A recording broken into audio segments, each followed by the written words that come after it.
ससुरी से आवे ले ननदिया तह से बात पूछ ली हो।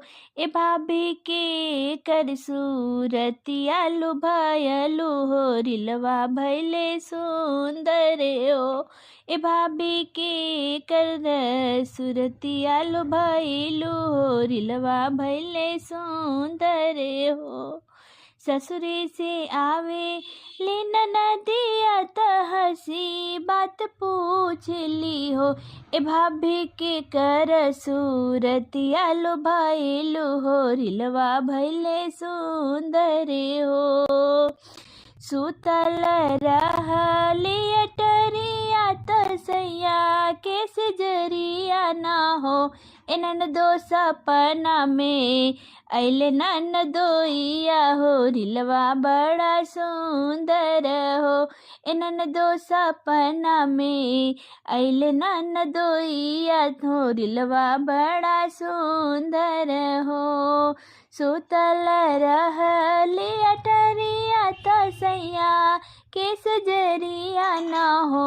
ए ननदो सपना में अइले ननदोइया हो, रिलवा बड़ा सुंदर हो। नैहर से आवे ले बहिनिया तह से बात पूछ ले हो। ए दीदी के कर पड़ल ई पर छैया हो, रिलवा बड़ा सुंदर हो। नैहर से आवे ले बहिनिया तह से बात पूछ ले हो। ए दीदी के कर पड़ल पर छैया हो, रिलवा बड़ा सुंदर हो।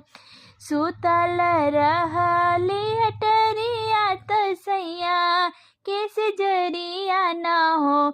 ए बहिनी सपना में अइले बहनोइया हो, रिलवा बड़ा सुंदर हो।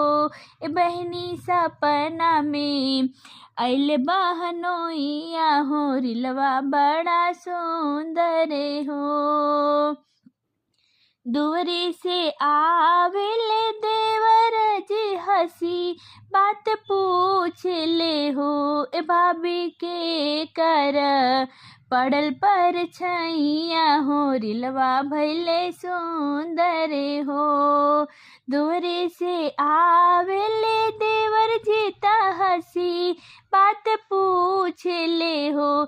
ए भाभी के कर पड़ल पर छैया हो, रिलवा भैले सुंदर हो।